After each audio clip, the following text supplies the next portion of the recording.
When Meghan Markle launched this, remember this, the Forces for Change, this was the sort of Vogue thing that was going to re-establish herself. The very first time in 100 plus years that Vogue had been guest edited. Now Vogue, as many people know, even if you buy it or don't buy it, it's one of the biggest brands in the world. People just know it as a style Bible, don't they?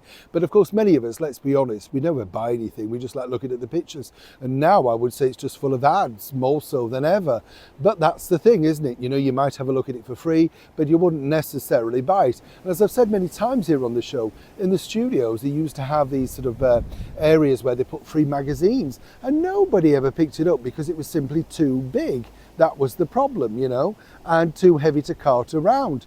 So it's fascinating when you look back at this particular story, because as many people know, Meghan Markle, well, cemented something of a, shall we say, fake friendship with the then editor, Edward Enninful. Let me explain. Morning, good to see you. You all right? In a very windy corner here in the very heart of Kensington in London. Yes, it's suddenly getting up. I don't know what's happening. I might have to get the balloon out. Anybody still got a kite? Any kiters out there? Do you like it? I used to like that, you know, but then of course as they flew off or the string snapped, well, this was of course a few years back, I'm sure they're a lot better now, disappeared forever, didn't they? What hobbies have you still got from a kid that you still do today?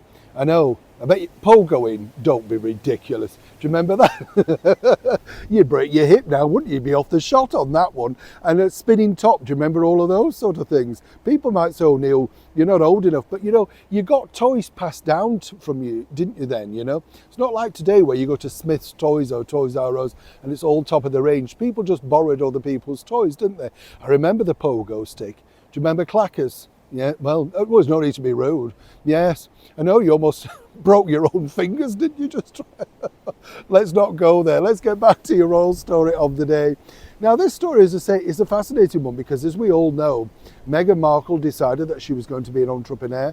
American Riviera Orchard was the thing, and that was going to be launched. Coming up to almost a year now, March, when she released that fuzzy video of her mincing around in a ball gown. And then we saw the jam popping up and all that sort of stuff. And the Instagram launch, which was an absolute total flop.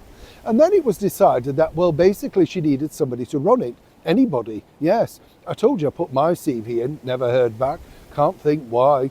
Anyway, the bottom line was she couldn't find a CEO. And I told you on a more serious note that her specifications were very vague. You know, if you're a very successful CEO, you don't need to beg for work. You know, you basically say, this is what this guy's done. They've done a good job. Let's take them on. Not good enough for Meghan, apparently. Meghan had her eye on this man, particularly when he decided to move away from the top job inside Vogue.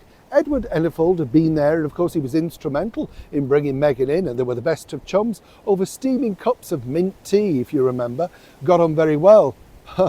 Not really behind the scenes, as we found out, and I'll be revealing more of that very soon. But what was fascinating about this was Meghan wanted to cast her eye over Edward with the potential opportunity of him becoming her CEO for a lifestyle brand, as ever, have to say, allegedly. But she was really keen on the idea and apparently put feelers out. Now, I'm not sure whether she couldn't ring him directly because it didn't end on the best of friendships.